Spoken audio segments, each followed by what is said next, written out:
Live. Hello and welcome to our channel. Thank you very much for joining. नाजरीन, आज जैसा कि आप जानते हैं हम रोज इंडियन टाइम 8 बजे लाइव शो करते हैं।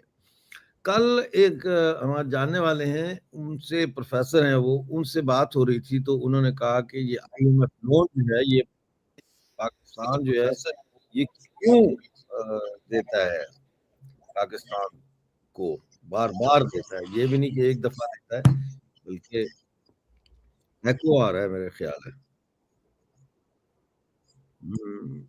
एको आ रहा है और मुझे पता है कि क्यों आ रहा है एको। अब नहीं आएगा। बहरहाल तो वो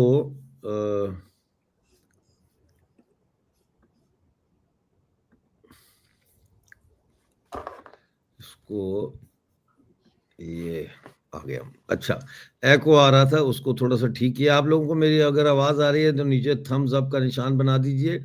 और greetings from Peshawar Afghanistan, thank you very much. तो आज हम बात करना चाहते हैं IMF लोन के ऊपर। आपने थंबनेल पे देख लिया है, इसको हम कहते हैं इंटरनेशनल मुजाहिदीन फंड। यानी पाकिस्तान को ये IMF लोन क्यों देता है, ये एक बहुत बड़ा सवाल है। जहाद अफगानिस्तान के दौरान भी दिया गया और उसके बाद हम देखते हैं कि मुसलसल पाकिस्तान की गिरती हुई जो मईशत है उसको सहारा देने के बहाने से, ये इंपॉर्टेंट है, उसको सहारा देने के बहाने से IMF अपने लोन जारी करता है। और IMF 1958 से ये काम कर रहा है। यानी कि 1958 में क्या हुआ था पता है आप लोगों को? 1958 में पहली दफा पाकिस्तान में मार्शल लॉ लगा था। 1958 में पहली दफा पाकिस्तान में अयूब खान, जिसने अपने आप को फील्ड मार्शल का दिया था, क्योंकि पाकिस्तान में हर युद्ध हारने वाला जनरल जो होता है उसके बाद जनरलों की प्रमोशन हो जाती है, तो उसने भी अपने आप को फील्ड मार्शल कहा था। तो पहला लोन जो है वो 1958 में मिला और अब तक 23 से ज्यादा IMF लोन्स जो है वो पाकिस्तान को मिल चुके हैं। 1958 में पाकिस्तान को जो है वो तकरीबन यूं समझ लें कि $25 मिलियन मिले थे, जो आज 260 बिलियन डॉलर के बराबर बनते हैं। अयूब खान ने पाकिस्तान में मार्शल लॉ लगाया 1958 से 1969 तक। और उस वक्त जो उन्होंने इस मिलिट्री रिजीम को जो इन्होंने लोन दिया, उसका प्रीटेक्स्ट ये था कि जी पॉलिटिकल इंस्टेबिलिटी है और जो है वो इसलिए इकोनॉमिक मॉडर्नाइजेशन की ज़रूरत है। तो वो इकोनॉमिक मॉडर्नाइजेशन की ड्राइव जो थी उसके नाम पर, इंडस्ट्रियलाइजेशन के नाम पर, और उस ज़माने में IMF पूरे दुनिया में तकरीबन उनका था कि foreign add backed model growth, लेकिन वो नेशनलाइज्ड इकोनॉमी की बेस पे था। खैर ये एक अलग मुद्दा है, आज इसी पे बात करेंगे। और मेरे साथ दो इंतहाई महत्वपूर्ण मेहमान जुड़ रहे हैं। दोनों को आप जानते हैं, एक हमारे साथ हैं डॉक्टर अभिषेक मिश्रा जी, और एक हमारे साथ जो है वो मेजर जनरल सुधाकर जी हैं। दोनों किसी तारफ के मोहताज नहीं, दोनों हैं एक इंडिया से जुड़ रहे हैं, एक अमेरिका से जुड़ रहे हैं, मैं बीच में पिगी इन द मिडल जो है वो यूरोप UK से जुड़ रहा हूँ। तो गुफ्तगू का आगाज करते हैं। जब मेरे पास इतने इंपॉर्टेंट मेहमान हो ना, तो मैं मेहमानों को ही कहता हूँ कि आप में से आप लोग डिसाइड करें एक दूसरे में से कि पहले कौन बोलेगा। वो हुआ ये था कि जब जनरल साहब को बुलवा दें, ऑफ कोर्स प्लीज। सिकंदर आजम जो है, सिकंदर आजम जब वो जीत गया जंग, तो वो राजा पोरस से जंग हार गया, तो अब वो राजा पोरस जो है वो कैदी बना हुआ था, तो उसको साथ बिठा दिया। तो वो मशरूब लेके आए पिलाने के लिए। तो अब देखा, उसने कहा कि अगर मैंने सिकंदर को पहले ऑफर कर दिया तो पोरस नाराज हो जाएगा, पोरस को पहले ऑफर कर दिया तो सिकंदर नाराज हो जाएगा। तो उसने सामने कर दिया, उसने कहा जी बादशाही बादशाहों को पेश करें। तो वही मैं भी कर रहा हूँ कि बादशाही बादशाहों को पेश करें। और डॉक्टर अभिषेक साहब आप स्टार्ट करिए, आप पढ़े लिखे हैं, हम तो जनरल साहब ये इतना ना करें, वो उन्होंने पहले ही कह दिया था कि आप शुरू करें, तो आपसे ही शुरू करते हैं। क्या ये सही है? जनरल साहब, वी आर ग्रेटफुल कि आपकी सर्विसेज हम लोग के लिए रही हैं, and we will always be grateful. Thank you so much. It is because of you we could study and when you protected us. So thank you, sir.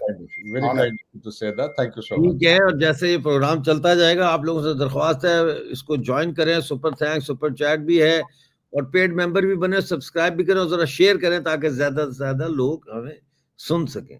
तो general साहब आपसे शुरू करते हैं, क्या ये कहना सही होगा कि जो IMF के लोन्स हैं इनका इस्तेमाल पाकिस्तान में आतंक के लिए भी इस्तेमाल होता है, उनको जाने या अनजाने में?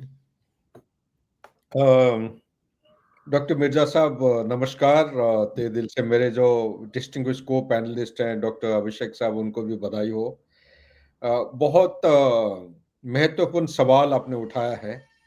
इसके ऊपर ओपन मीडिया में जाएंगे, कहीं से भी आप स्टडी और रिसर्च करते हैं, शायद इतना खुलासा के साथ कहीं लिखा हुआ मिलना बहुत मुश्किल है। लेकिन मैं एक स्टूडेंट ऑफ जियो पॉलिटिक्स होने के नाते प्लस इस देश में मैं घूम रहा हूँ और मैं स्टडी कर रहा हूँ, आर्टिकल्स लिखते रहता हूँ South Asian Time, New York edition में, अपना संडे गार्डियन और रीजनल न्यूज़पेपर्स पे भी। मेरा निचोड़ मैं आपके साथ शेयर करना चाहता हूँ। निचोड़ ये है कि हम अपना ध्यान इतिहास की जो पुराने पन्ने हैं, जो चैप्टर हैं, वहां पे थोड़ा ले जाना पड़ेगा। पाकिस्तान की जो जन्म हुई थी, काफी लोग हम में से पढ़े लिखे होने के बावजूद वो Jinnah, Liaquat Ali Khan, two nation theory, language, यहीं पे आके अटक जाते हैं। असलियत में अगर आप जानना चाहते हैं कि पाकिस्तान की जो बनावट आर्टिफिशियली क्रिएट हुआ था, उसका असलियत के ऊपर थोड़ा सा ध्यान देना निहाती आवश्यक है। जो स्टूडेंट हैं, पढ़े लिखे, जिनका थोड़ा रुचि है किताब को तो पढ़ना, एक किताब का नाम है untold story of partition. Untold story of partition एक किताब, जहां तक मेरे को याद है, इनका ऑथर का नाम है एक x diplomat, Indian diplomat, mister ambassador Narendra Sarila. हाँ, अभी नाम ये है, प्रिंस थे ये। हाँ, नरेंद्र सरीला साहब हैं। ये किताब को अगर पढ़ेंगे, ये माउंटबेटन के वो भी थे, ADC। बिल्कुल बिल्कुल, आप माउंटबेटन के ADC भी थे जी। हाँ, तो उन्होंने जो किताब को लिखे हैं, ये एक्चुअली इन चीजों के आधार पर ये डेवलप हुआ है। नंबर एक, पाकिस्तान को क्रिएट करने का जो नेसेसिटी है, इट वाज फेल्ट, क्योंकि सुपर पावर के बैटन हैंडओवर हो रहा था यूके टू अमेरिका। नंबर दो, ग्लोबल जियोपॉलिटिक्स को अगर आप ध्यान से स्टडी करेंगे, इंडियन सब कॉन्टिनेंट का जियो स्ट्रेटेजिक लोकेशन इस तरफ है, अगर एक सुपर पावर की डोमिनेंस को बरकरार रखना है तो ये सब कॉन्टिनेंट में फुटप्रिंट नहीं, फुटहोल्ड होना निहाती आवश्यक है, एक बेस होने की आवश्यक है।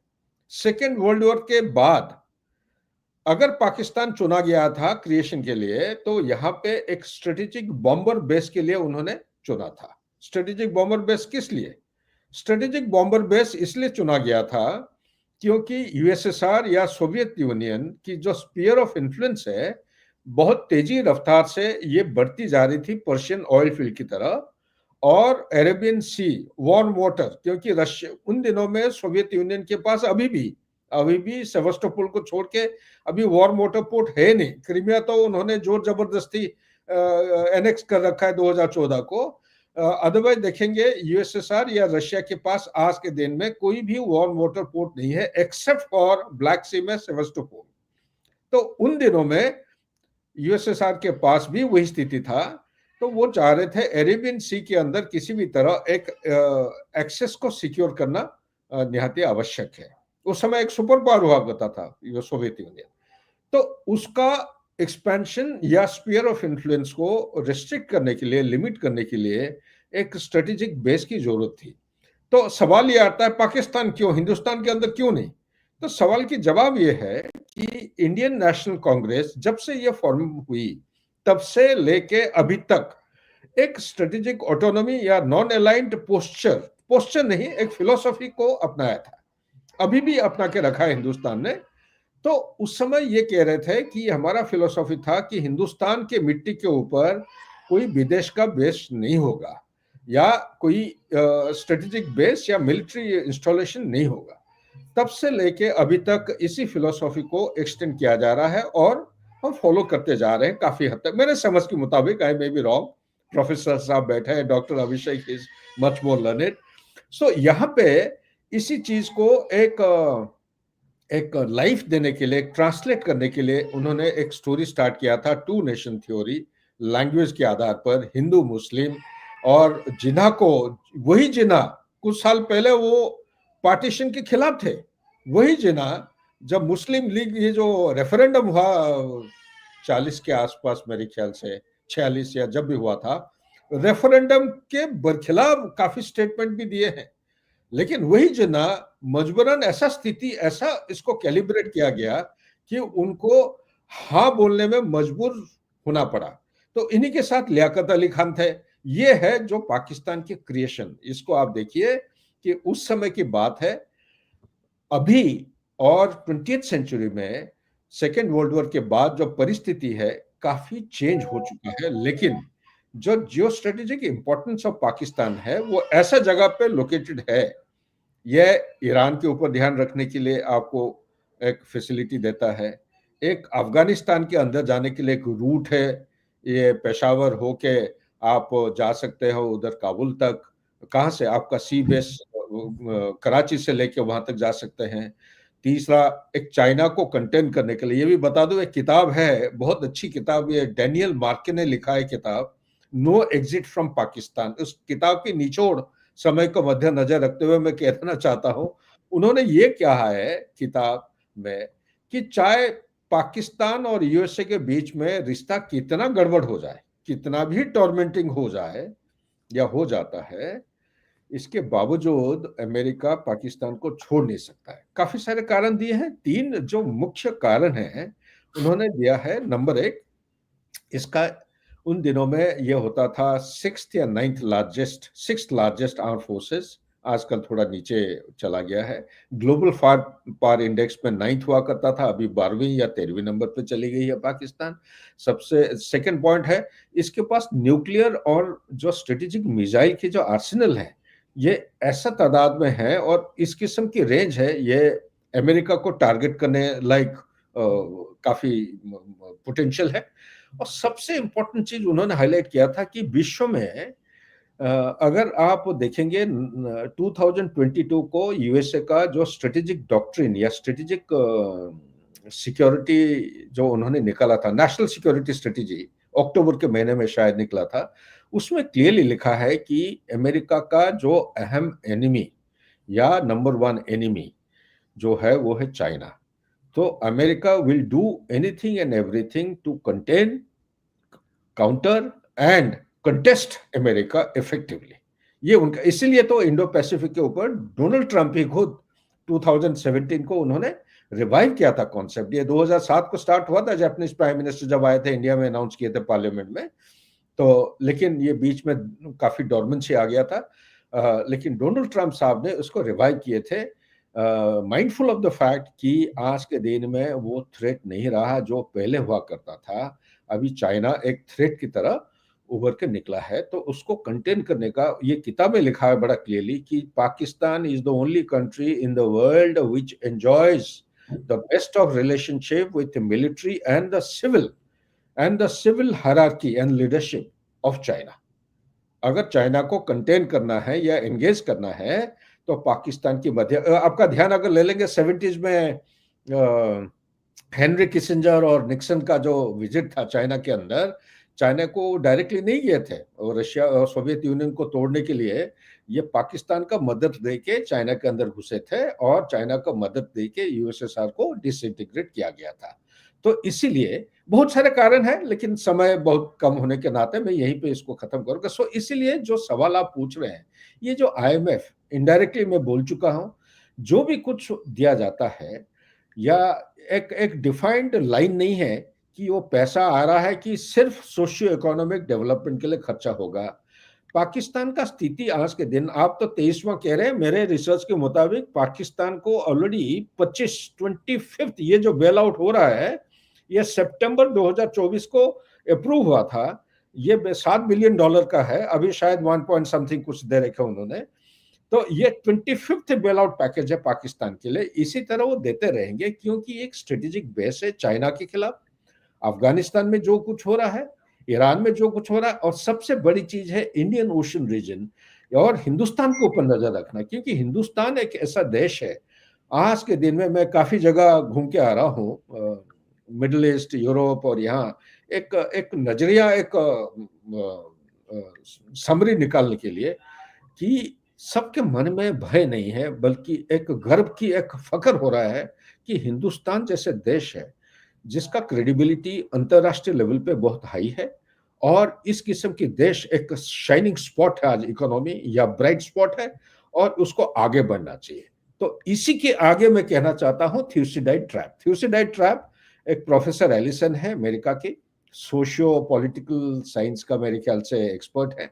उन्होंने एक कॉन्सेप्ट लिखा था काफी साल पहले, लेकिन 2015 को उन्होंने एक थ्योरी को प्रोपोगेट किए थे, Thucydides trap. Now what is Thucydides trap? उन्होंने एस्टैब्लिश किया था 500 साल पुरानी जो इतिहास है, उन्होंने स्टडी करके निकाला था कि 16 केसेस हैं, 16 में से 12 केसेस में लड़ाई हुई है देशों के बीच में। किस कारण की वजह से लड़ाई? इसलिए हुई है क्योंकि कोई भी एस्टैब्लिश्ड पावर, आप सुपर पावर मान लीजिए, चाहे अमेरिका को आप डिक्लाइनिंग पावर बोलिए या कुछ भी कहिए, लेकिन आज के दिन में सुपर पावर है।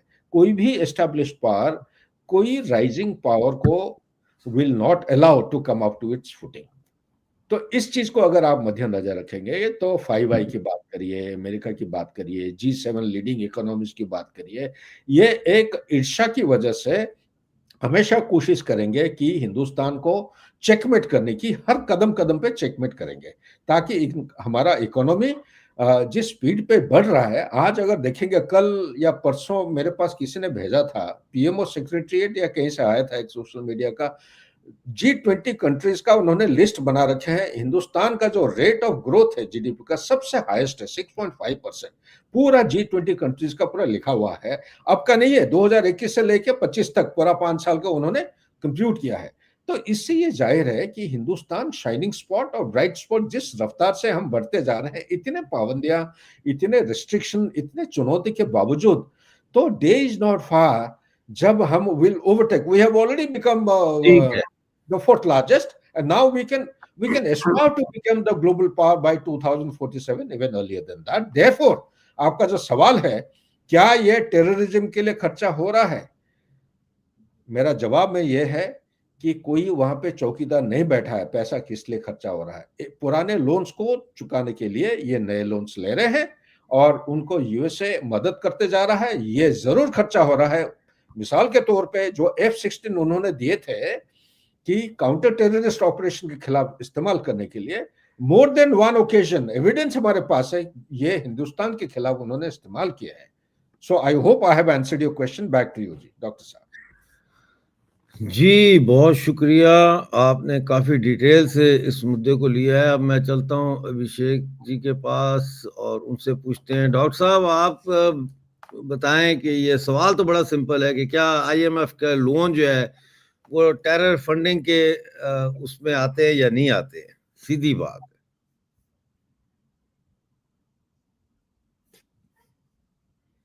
अपना माइक अनम्यूट कर लें प्लीज। ओह सॉरी, ये क्वेश्चन बहुत इंपॉर्टेंट क्वेश्चन है, और ये क्वेश्चन कई कॉन्फ्रेंसेस में जब हम लोग बैठते हैं तो ये एक हमेशा वो बोन ऑफ कंटेंशन रहा है या मैटर ऑफ डिबेट रहा है कि आप जब ह्यूमैनिटेरियन रिलीफ किसी ऐसे आर्म कॉन्फ्लिक्ट स्ट्रिकन एरिया में भेजते हैं तो वो जो रिलीफ मटेरियल है, क्या वो उनको मिल रहा है जो कि आर्म कॉन्फ्लिक्ट को परपेचुएट कर रहे हैं, या वाकई में उनको मिलता है जो इसके विक्टिम है, जैसे POWs हो गए, या POWs अगर नहीं भी हुए तो जो उनके खुद के सोल्जर्स जो कि इंजर्ड हैं या सिविलियन इंजर्ड हैं उनको मिल रहा है? तो ये एक कैश 22 हमेशा बना रहेगा। गाजा में आप ह्यूमैनिटेरियन रिलीफ को भेजना चाहते हो, बट आपको क्या पता है वो हमास यूज करेगा या वो आपको वाकई में वहां के सिविलियन यूज करेंगे, और कैसे आप ये डिस्टिंग्विश करोगे? तो ये एक टफ मैटर है। बट जहां तक आईएमएफ के लोन की बात है, ह्यूमैनिटेरियन रिलीफ, और अगर हम लोन की बात को, लोन के फाइनेंशियल ट्रांजैक्शंस को अगर अलग अलग करें, तो ये जो आप आईएमएफ या वर्ल्ड बैंक की वेबसाइट देखें तो कई कैटेगरीज में वो लोन को बांटते हैं। तो ये जो लोन्स मिलते हैं ये कंडीशन बेस्ड लोन होते हैं, जिसमें आपको फाइनेंशियल एक्शंस जो हैं वो पहले तय कर दिए जाते हैं कि आप इसको कैसे पे ऑफ करेंगे। तो मैं इस चीज से सहमत नहीं हूं कि वो पैसा जो आईएमएफ देता है वो लगता है आर्म फोर्सेस के लिए। बट मैं इस बात से बिल्कुल सहमत हूं कि Pakistan as a political idea जो है उसको अफ्लोट रखने के लिए आईएमएफ का लोन यूज किया जाता है, बिकॉज पाकिस्तान की आर्मी को बनाया ही यूनाइटेड स्टेट्स के पैसे ने और उनके इक्विपमेंट्स ने बनाया है, और किसी ने उनको इक्विपमेंट दिए ही नहीं। तो फिर वो आए कहां से, ये इतने F-16 और ये सब वो कहां से लेके आ रहे हैं? आज की डेट में जब उनके रिलेशनशिप खराब हो रहे हैं तो चाइना का जो है वो सबसे ज्यादा वो वेपन्स ले रहे हैं, या टर्की से कुछ ड्रोन शोन आ जाते होंगे तो आ जाते होंगे।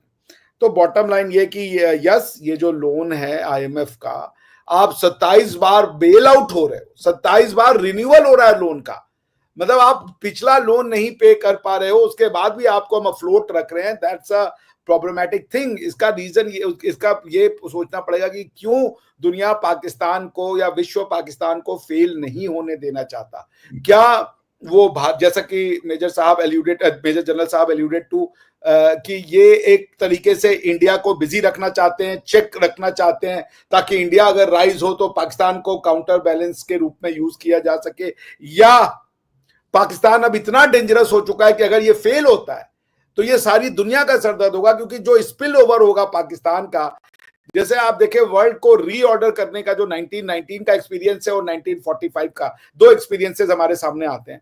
1919 में जी सेल्फ डिटर्मिनेशन का इंट्रोडक्शन किया जाता है, जो जहां से फिर आपका Woodrow Wilsonian idea of principle of self determination, और जो फिर ये कम्युनिस्ट का आइडिया ऑफ सेल्फ डिटर्मिनेशन, जिसमें कि वो लेनिन का आइडिया या दूसरे आइडिया जहां से माइनॉरिटीज के कॉन्सेप्ट का जन्म होता है, वो होता है कि भाई 1919 में जो टर्की का ओटोमन एम्पायर टूटता है, ऑस्ट्रो हंगेरियन एम्पायर टूटते हैं, तो फिर उसके स्पिल ओवर को कैसे आप रीऑर्गेनाइज करोगे। तो आइडिया आया सेल्फ गवर्नेंस, उसका मतलब है self determination.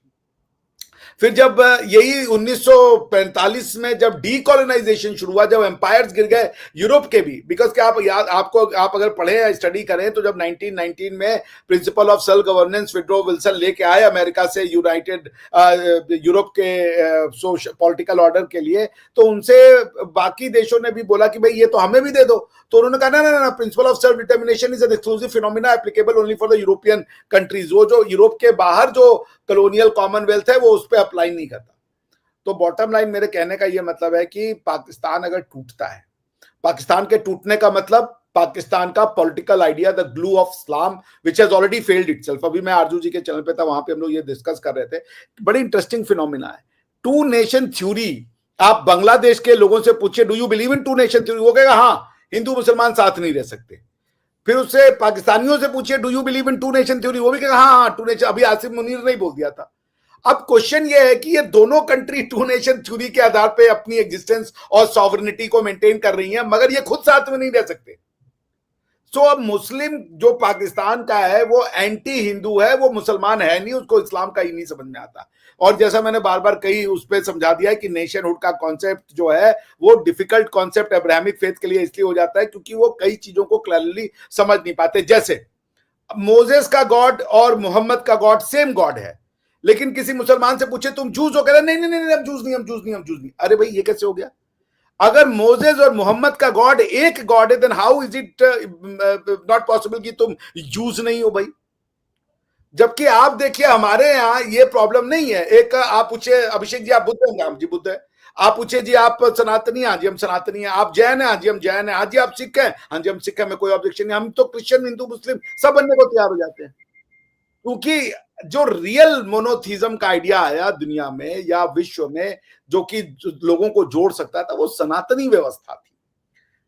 Having said that, तो दो रीजन हो सकते हैं बेल आउट के। एक जो मेजर जनरल साहब एल्यूडेड टू कि perhaps it's a counter check to India, कि इंडिया हमेशा कंट्रोल में रहेगा, अगर ये बढ़ता है तो हम पाकिस्तान को एज अ बेट यूज करेंगे ताकि वो हमारे हाथ से बाहर ना जाए।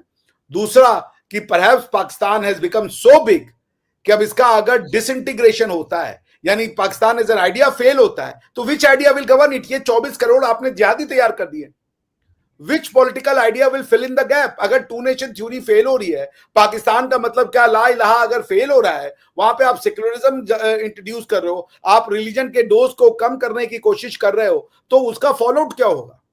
क्या ये इकट्ठे रह पाएंगे या फिर ये स्पिल ओवर हो जाएंगे दुनिया भर में जाकर के और वो दुनिया को जलाएंगे? सो दोनों पॉसिबिलिटी है, यू नेवर नो कि क्यों दिया जा रहा है, unless until we have some G20 की बातों की कोई हमारे पास एक्सेस पहुंचे कि भाई ये लोग क्या डिस्कस कर रहे हैं, या वर्ल्ड बैंक में ये बात हो कि भाई ये SDR का यूज करने से पहले क्या पॉलिसीज यूज करते हैं। बट आई थिंक मेरा जो गेस ये है कि the world is of the opinion कि Pakistan is too big to fail, और अगर ये फेल हुआ तो यहाँ का जो जिहादी इस्लाम है वो दुनिया भर के लिए एक सरदर्द का बायस बनेगा। इसलिए इसको बेल आउट करते चलो और इसके पॉलिटिकल लीडर से ये नेगोशिएट करो कि पाकिस्तान को एक प्रोग्रेसिव स्टेट बनाने की कोशिश करें। That's my understanding is.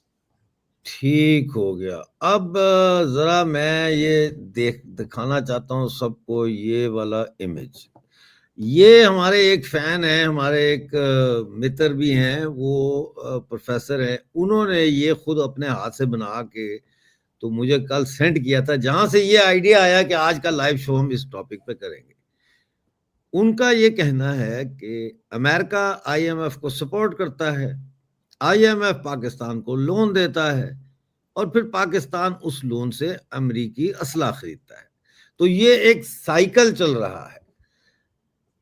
ये कहां तक, इस साइकिल के साथ आप दोनों से मेरा क्वेश्चन है कि इसके ऊपर थोड़ी बात करें, फिर हम चलते हैं अपने तीसरे पॉइंट की तरफ। जी जनरल साहब। अच्छा, ओके। बहुत बढ़िया ये एक नक्शा बनाया है, जिसने भी बनाया बधाई हो। मेरा आवाज सुनाई दे रहा है ना? हाँ जी, हाँ जी, हाँ जी। ओके, बिल्कुल। ये जो स्ट्रक्चर है ये काफी हद तक सही है, काफी हद तक। कुछ हद तक ये सही नहीं है, इसीलिए क्योंकि पिछले 5-10 साल से पाकिस्तान का सर्वाइवल हैंड टू माउथ हो गया है।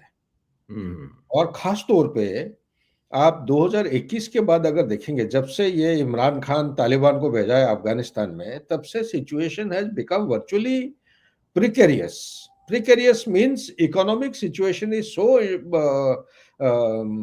चैलेंजिंग कि पिछले लोन को सुझाने के लिए या क्लियर करने के लिए नए लोन, वो एक्चुअली इनका यहाँ पे एक कोई टॉक चल रहा था, पाकिस्तान का एमिनेंट एक पर्सनालिटी आए थे, खुद भाषण दे रहे थे पाकिस्तानी नेशनल्स को। वो बोल रहे हैं कि पाकिस्तान के सामने बहुत सारे विंडो आके चले गए हैं। अब मैं भी सुन के ताजुब हो गया, ये कौन से विंडो आके चले गए? तो उनका कहना है, ये पढ़े लिखे विद्वान है, कि सबसे पहला विंडो है इकोनॉमी। इकोनॉमी आके चला गया है, पुराने लोन को चुकाने के लिए नए लोन की मजबूर हो रहे हैं, नंबर 1। नंबर 2, इनके जो जो इंस्टीट्यूशनल ऑर्गेनाइजेशंस हैं, बैंकिंग सेक्टर हो, फार्मास्यूटिकल हो, जो भी, आप कोई भी मिसाल के तौर पे, धीरे धीरे क्या हो रहा है, फॉरेन एजेंसीज आके उसको टेक ओवर करना शुरू कर दिए हैं। उन्होंने एग्जाम्पल दिया कि बैंकिंग सेक्टर 100% फॉरेन एजेंसी आके ले लिया है।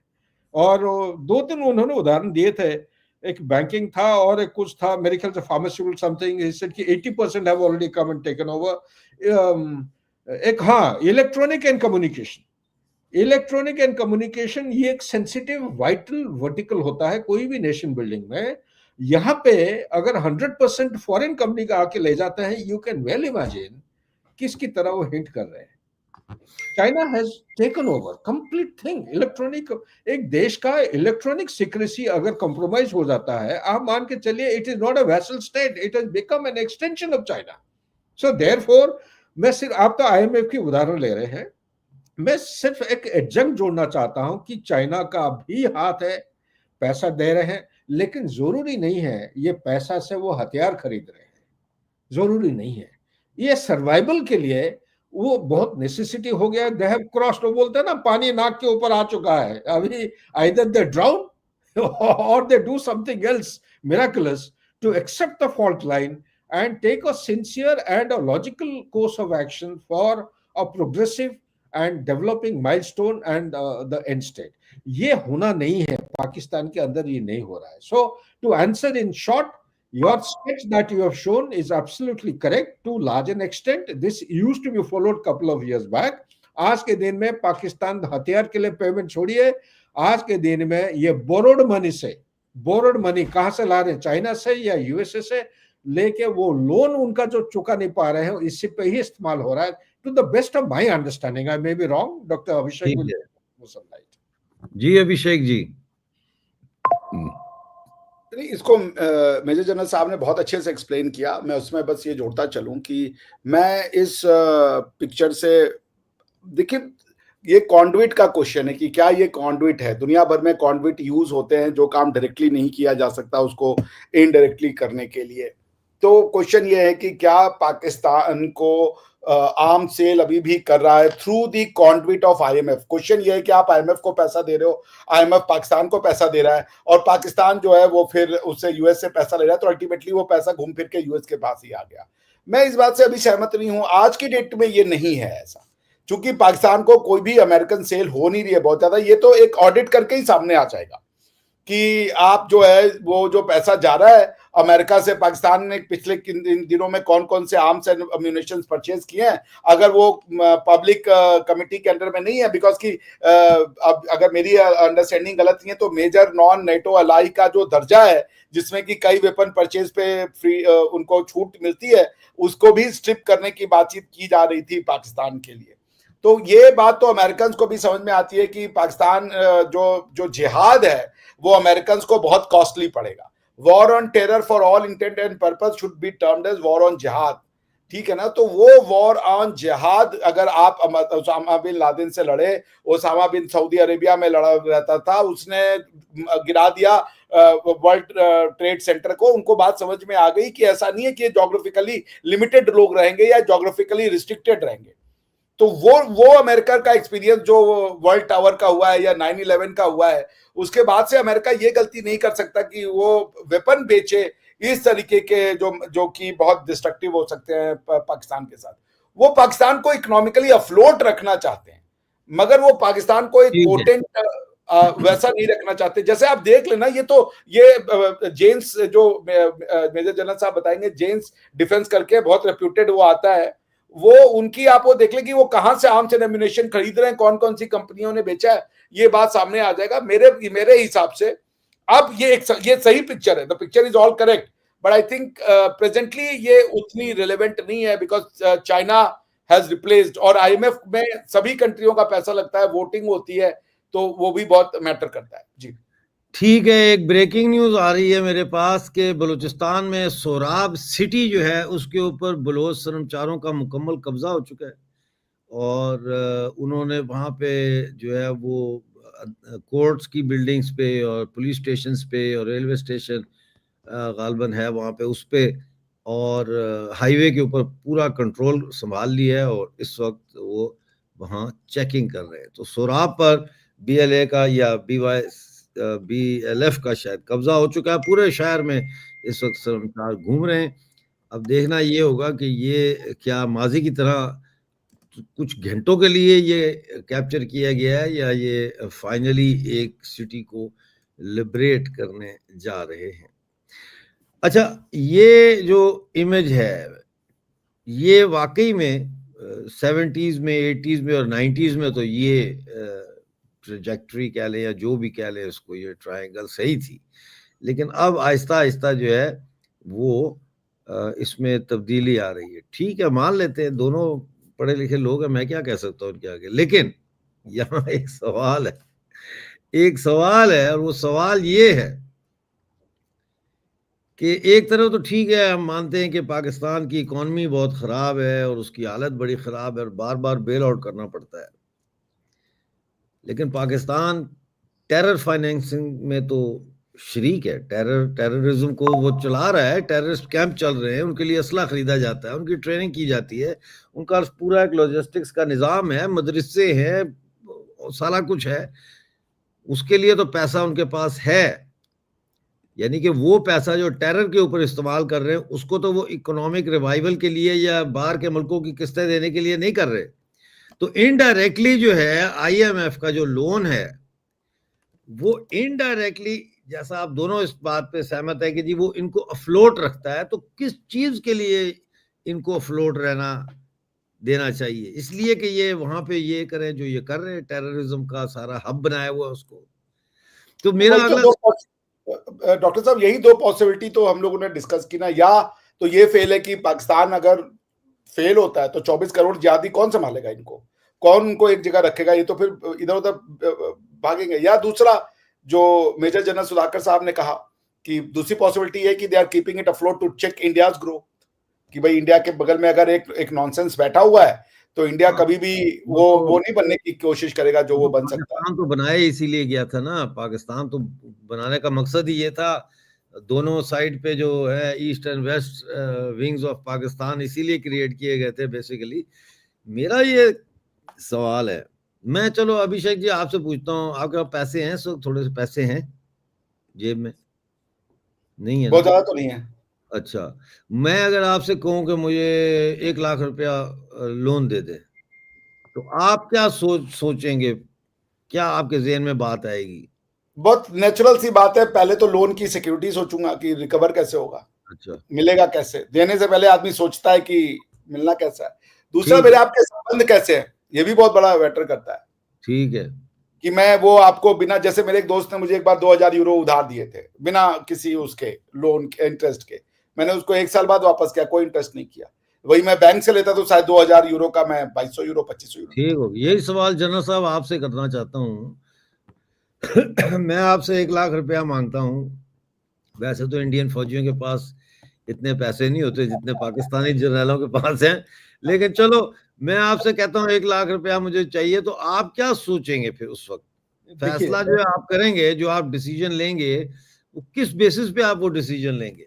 बहुत अच्छा सवाल आप पूछ रहे हैं डॉक्टर साहब।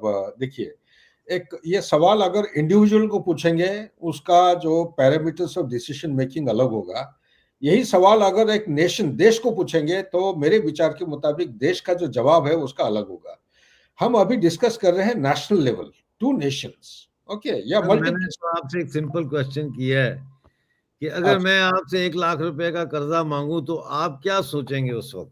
सबसे पहला ये होगा कि ये पैसा मेरे को असूल वापस आएगा कि नहीं। मैं आएगा सबसे नहीं, बस इतना ही सबसे मुझे जवाब दोनों का बस चाहिए। मेरे अब को ये नेशन पे चाहिए, आते मैं हैं, हम हाँ आते हैं नेशन पे, जनरल साहब आते हैं नेशन पे भी आते हैं। मुझे ये बताएं, पाकिस्तान कौन से एंगल से आपको ऐसा देश लगता है जो कर्जा जिसको दिया जाए तो वो वापस कर सकता है? ना यहाँ कॉटेज इंडस्ट्री, ना यहाँ स्मॉल इंडस्ट्री, ना हैवी इंडस्ट्री, ना एग्रीकल्चर की कोई डेवलपमेंट, ना इनके पास कोई सर्विसेज की ऐसी इंडस्ट्री है, ना इनके पास टूरिज्म है बैंकॉक की तरह कि पूरी दुनिया से मर्द जो है वो बैंकॉक हॉलिडे मनाने जा रहे हैं।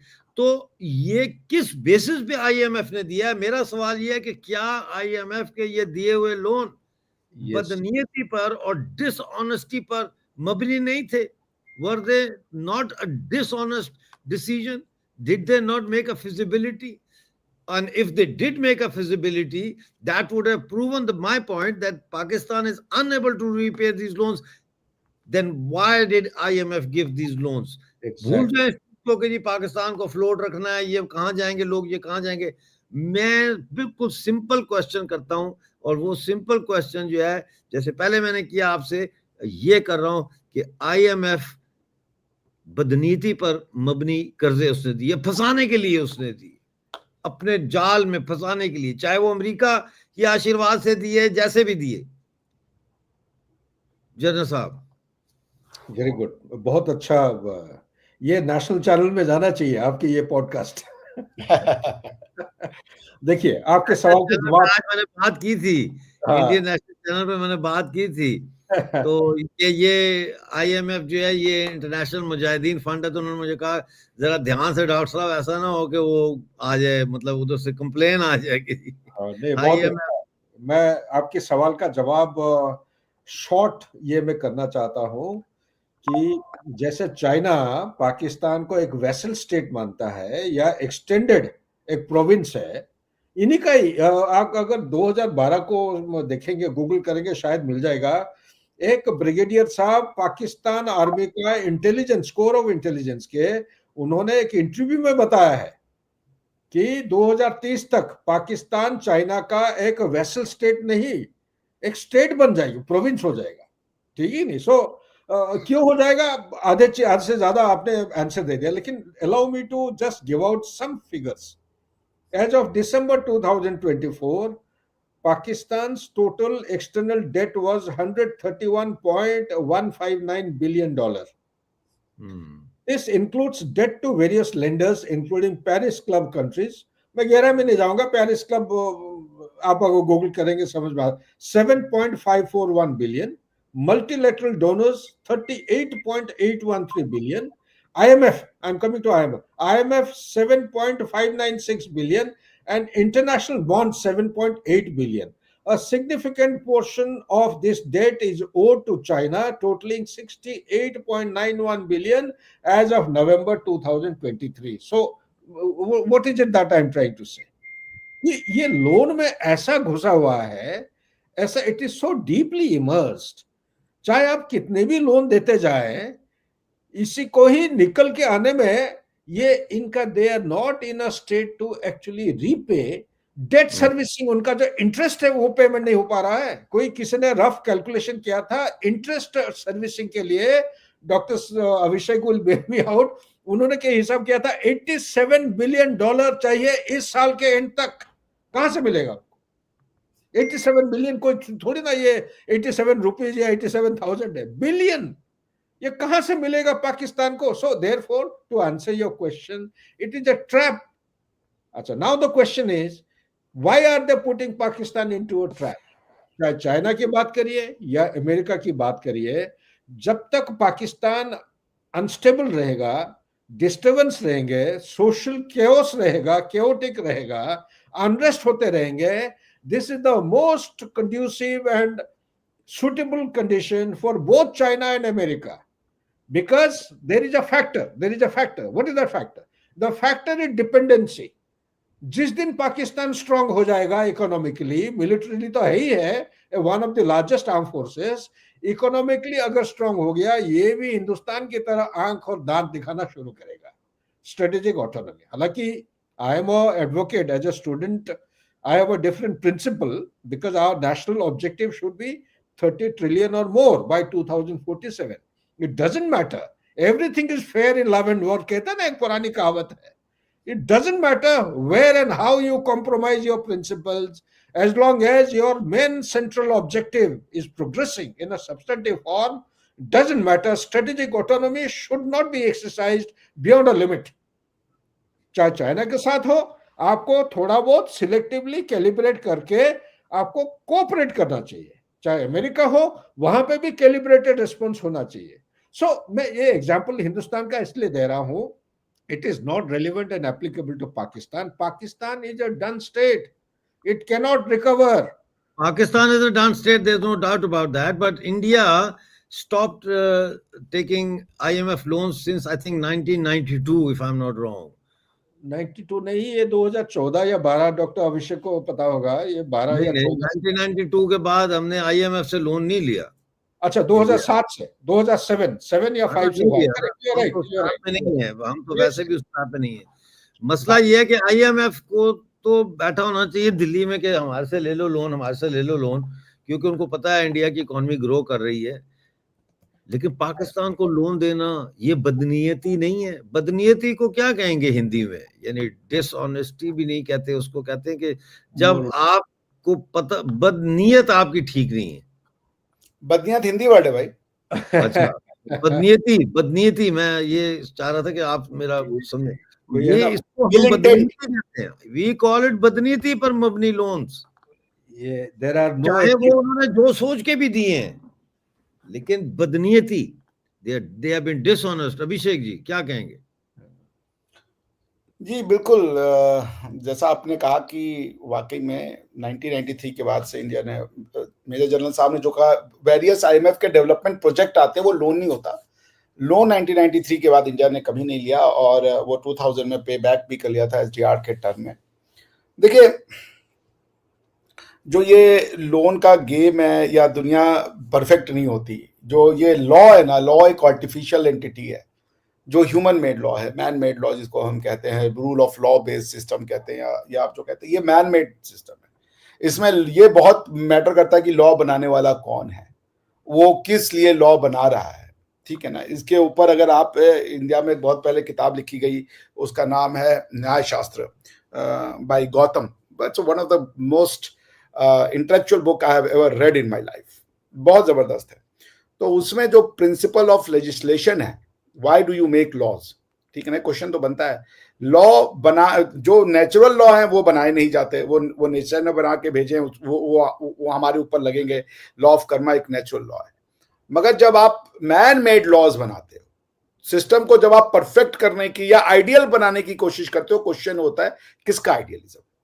ये जो वर्ल्ड ऑर्डर आज की डेट में बना है, जिसको आप ब्रिटेन वुड्स वर्ल्ड ऑर्डर कहते हो, या आप UN charter backed world order कहते हो, ये तो वेस्टर्न कॉन्सेप्ट था ना, कि भाई एक ट्रेड ऑर्डर होगा, एक इकोनॉमिक ऑर्डर होगा, और एक आपका पॉलिटिकल ऑर्डर होगा। एक यूएन चार्टर चलाएगा, एक IMF चलाएगा, एक WTO चलाएगा। ये कॉन्सेप्ट के हिसाब से वर्ल्ड ऑर्डर को डिजाइन किया गया था। मगर आप क्या हर फाइनेंशियल ट्रांजैक्शन को, जो आपका क्वेश्चन था डॉक्टर साहब, क्या हर फाइनेंशियल ट्रांजैक्शन लोन होता है? क्या हर लोन देने के इरादे से, वापस लेने के इरादे से किया जाता है? समटाइम्स गवर्नमेंट्स लोन देती हैं, जो माइक्रो फाइनेंस किया जाता है। आपको पता होगा माइक्रो फाइनेंस जो है, उसमें लोगों का बिलीव ये था कि ये तो पैसे ही वापस नहीं आएंगे, लेकिन माइक्रो फाइनेंस का जो NPA रेट है, यानी नॉन परफॉर्मिंग एसेट, वो सबसे कम है। तो कई बार आप लोन देते इसलिए नहीं हो कि आप उससे पैसा कमाना चाहते हो। IMF का purpose, it's kind of a reserve bank for a country. It's not ICICI, it's not HDFC, या जो इंडिया के बैंक है, या आपके यहाँ पे जो बैंक चलते हैं वो नहीं है। ये बैंक है to regulate the monetary situation, to regulate the financial transaction, की कोई स्टेट फेल ना हो जाए, इसलिए इसको दे दो। तो पॉइंट ये कि ये जो प्रोग्राम्स होते हैं, ये मेरे ख्याल से अमेरिका, दोनों पर्पस हो सकता है, यू नेवर नो कि इसका इंटेंट क्या है। क्योंकि SDR की सब राइट्स पे वोटिंग होती है ना, वोट के आधार पे इनको मिलते हैं। सबसे ज्यादा SDR जो है वो अमेरिका के पास भी, क्योंकि वही सबसे ज्यादा पैसे कंट्रीब्यूट करता है आज की डेट में वर्ल्ड बैंक में। सो पॉइंट है कि वो तो पैसे दे करके, और आप किसी को गुलाम बना के रख सकते हैं तो रखिए। पाकिस्तान एक इकोनॉमिक आइडिया।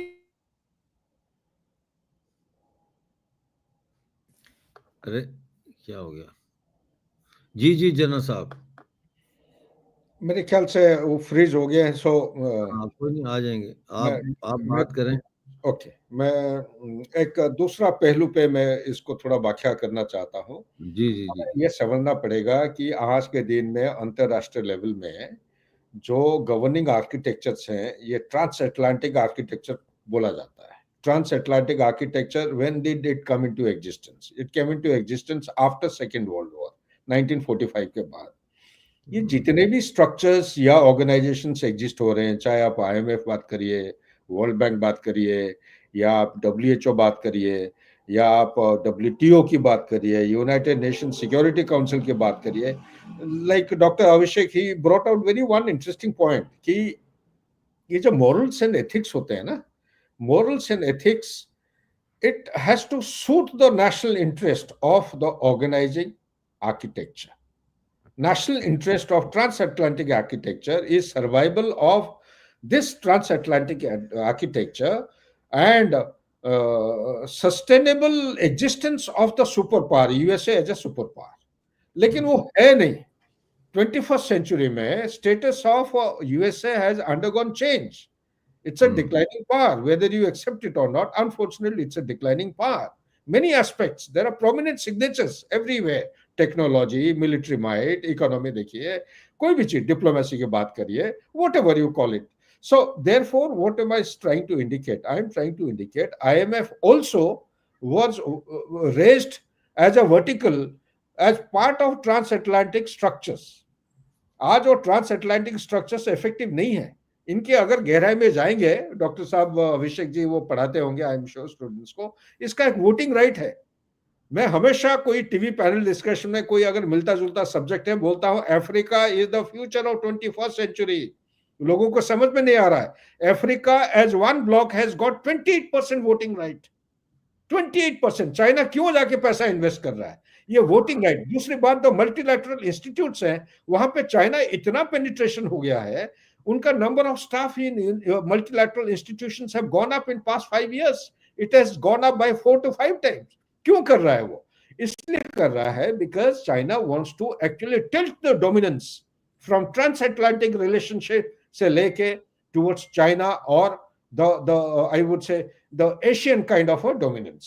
Asian में कौन है? China is the largest country with the largest economy। So therefore there is a shift in the geopolitics of the world order today। और जहां तक आपके सवाल है, ये IMF का जो लोन देते हैं उनका कोई इंटरेस्ट होता है, वो इंटरेस्ट है जब तक वो प्रेजेंट आर्किटेक्चर को बरकरार रहने में मदद करता है तब तक वो IMF लोन देते रहेंगे। अभिषेक जी देखिए, हाँ, मैं बिल्कुल जनरल साहब ने कहा बिल्कुल सही कहा। मैं ये बात कह रहा था, आप कोई भी अरेबिक कंट्री को स्टडी कीजिए, ये इकोनॉमी के ऊपर डेवलप्ड हुई कंट्रियां नहीं है, इनके यहाँ तेल निकल आया, दैट एक्सप्लेन्स देयर प्रोस्पेरिटी, ठीक है ना। पाकिस्तान एक इकोनॉमिक आइडिया है ही नहीं, Pakistan defies all other. Economic होता क्या है? इकोनॉमी होता है best use of your natural resources, और उसमें आप जब फाइनेंशियल एबिलिटी को इन्फ्यूज करते हैं तो आप नेचुरल रिसोर्सेज से इंडस्ट्रियलाइजेशन की हो जाते हैं। Pakistan simply is an anti economic idea, ये सबको पता है। चूंकि आप इंडिया के साथ आपकी कंटिन्यूटी, आपका इंडिया के साथ ट्रेड ही नहीं है। आपके देश के बगल में सबसे बड़ा, आज जो मैंने पढ़ा, सुमन बिजॉय जी ने कहा है कि इंडिया PPP के टर्म में $15 ट्रिलियन की इकोनॉमी बन चुका है। अगर हम जो हमारी इकोनॉमी है उसको अमेरिका के परचेजिंग पावर के उसमें कंपेयर करें, so India today stands eight $15 trillion economy. तो पॉइंट यही है कि इकोनॉमी का जो सेंस होता है, इकोनॉमी की जो अंडरस्टैंडिंग होती है, उसमें पाकिस्तान कहीं भी फिट नहीं बैठता। आप अफगानिस्तान के साथ क्या ट्रेड करोगे? आप खुद कुछ बनाते नहीं हो। आप ईरान के साथ क्या ट्रेड करोगे? क्योंकि ये सारी कंट्रियां ऑयल इकोनॉमी पे सर्वाइव करती हैं। सो IMF would be there to keep Pakistan afloat। मुझे जो लगता है, चाइना वाला एंगल बिल्कुल सही कहा सर ने, उसको आपको बता ही दिया है, बट मुझे ये लगता है कि world is too afraid for Pakistan to fail. और उसमें कहीं एक ये भी एंगल है कि हाँ, ये इतने सारे जिहादियों को आप कहाँ लेके जाओगे? अफगानिस्तान आपने देख लिया कि क्या हुआ, अमेरिका का हश्र वहां पर। तो दे वांट कि पाकिस्तान की आर्मी कम से कम रेंट आउट हो जाती है, मगर वो कल को यूज की जा सकती है इन जिहादियों को मारने के लिए या इन जिहादियों के अगेंस्ट में जो कि उनके कंट्री में हो। आखिर पाकिस्तान लड़ रहा है ना, ऑपरेशन बदर तो वो अपने लोगों से ही लड़ रहे हैं। ऑपरेशन बदर TTP के अगेंस्ट में चल रहा है सर। तो वो क्या आपको लग रहा है ऑपरेशन बदर सिर्फ उनका अपना इंटरेस्ट है? पाकिस्तान खुद भी डरता है कि अगर वो किसी कट्टर के इस्लामी फॉर्म में अगर के हाथ में चला गया तो उनकी सोसाइटी का क्या होगा। तो I think they want to keep it afloat. वो पाकिस्तान का कंप्लीट इस्लामाइजेशन भी नहीं होने देना चाहते, मगर वो पाकिस्तान को एक फेल्ड कंट्री के रूप में भी नहीं देखना चाहते। ये दोनों पार्ट जो है वो एक्सप्लेन करता है कि why they want to give Pakistan loan, और वो चाइना के पूरी तरीके से पाकिस्तान को कंट्रोल में नहीं डालने देना चाहते। अगर वो पैसा बंद कर देंगे और अगर चाइना ने वो पैसा देना शुरू कर दिया तो पाकिस्तान के ऊपर जो भी थोड़ी बहुत लिवरेज आज यूएसए की है वो चली जाएगी। सो वो थोड़ा बहुत बेट पाकिस्तान, इंडिया, अमेरिका देता रहेगा और कोई बहुत बड़ी रकम नहीं होती, $1 बिलियन $2 बिलियन में ही उनका काम हो जाता है। तो वो उनको 2-3 उनके फायदे हैं। नंबर 1, पाकिस्तान कंटिन्यूज, और जो पाकिस्तान की आर्मी है वो कट्टर इस्लाम से लड़ती रहेगी, ISIS से, तालिबान से, इससे। दूसरा, पाकिस्तान कंप्लीटली चाइना के बैकग्राउंड, जिसे कह लीजिए गोद में जाके नहीं बैठ जाएगा, कुछ इन्फ्लुएंस रहेगा। और तीसरा कि Pakistan is too big to be failed for any reasons. कौन संभालेगा पाकिस्तान को? चूंकि ना तो भारत का इंटरेस्ट है कि पाकिस्तान को संभाला जाए, अफगानिस्तान संभल नहीं रहा, ईरान का आप हालत देख रहे हो। अगर पाकिस्तान फेल होता है उसमें तो ये विश्व के लिए बहुत संकट की घड़ी आ जाएगी कि ये 24 करोड़ लोग अगर एक पॉलिटिकल केओस का शिकार होते हैं और उसमें इस्लाम तालिबान वाला आके बैठ जाता है तो वो न्यूक्लियराइज्ड तालिबान होगा।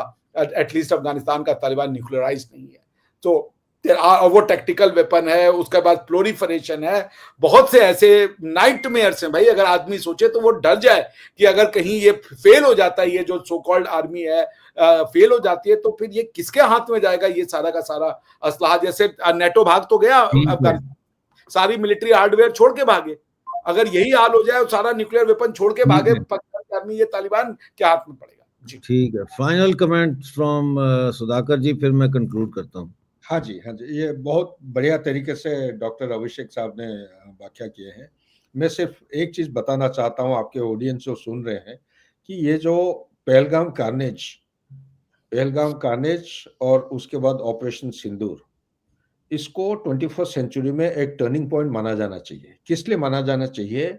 मेरा आर्गुमेंट इस तरह वेरी ब्रीफली कि धीरे-धीरे हो क्या रहा है, रूल्स बेस्ड इंटरनेशनल ऑर्डर में हम नॉन स्टेट एक्टर्स को लेजिटिमाइज करना शुरू कर दिया है। मिसाल के तौर पे जो नॉन स्टेट एक्टर तालिबान है अफगानिस्तान में, आप देखिए सीरिया में वही जुलानी का नाम कुछ अभी चेंज हो गया है, उसके नाम पे कितना $20 मिलियन बाउंटी रखा जाता था, उसको प्रेज किया जा रहा है इंटरनेशनल मीडिया में, handsome guy, top class leader and so so. इसी तरह बांग्लादेश का देखिए, अभी पाकिस्तान में हुआ क्या है, chief of the army staff two nation theory, religion, Hindu Muslim के आधार पर उन्होंने कुछ डॉक्ट्रिन, एक नए डॉक्ट्रिन, कोई भी विश्व में कोई भी आर्मी अगर देखेंगे, सेकेंड वर्ल्ड वॉर की बात कर रहा हूं मैं, इस तरह और इस डॉक्ट्रिन का मेथोडोलॉजी किसी ने अडॉप्ट नहीं किया है। लेकिन पाकिस्तान का chief of the army staff एक ऑफिशियल स्टेटमेंट दे रहे हैं, वही अभी फील्ड मार्शल बन के बैठे हैं, उन्होंने क्वाइटली नहीं लाउडली बोला है कि Pakistan army will follow the concept of जिहादी। ये एक टर्निंग पॉइंट है जो डॉक्टर अभिषेक साहब कह रहे हैं, मैं बिल्कुल सहमत हूं। ये जिहादी सिर्फ एक नहीं, दो नहीं, पूरा population of Pakistan is going to start trusting and believing, which is very dangerous for the existence of the world order. Therefore, we all collectively need to take some steps to guard against expansion of this philosophy. ठीक है, thank you very much जी, सबने आज सुनी है बातें। और चूंकि ये लाइव शो था, जो लोग नहीं आए वो बाद में ये शो ज़रूर देखेंगे, और मेरी उनसे ये गुजारिश होगी कि इस शो को ज़रा गौर से देखें। ये कोई वो जिसे कहते हैं ना सस्पेंस वाला शो नहीं है, बड़ा एक सीरियस टॉपिक है।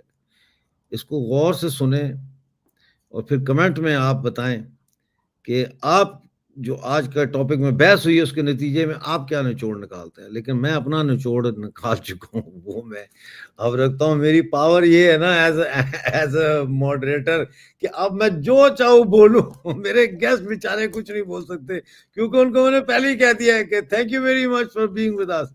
लेकिन ऐसी बात नहीं है, बड़े हमारे प्यारे मेहमान है ये, और हमारा एक प्यार का रिश्ता है। सर हम आपसे ही बहुत कुछ सीखते हैं sir, we keep on learning from.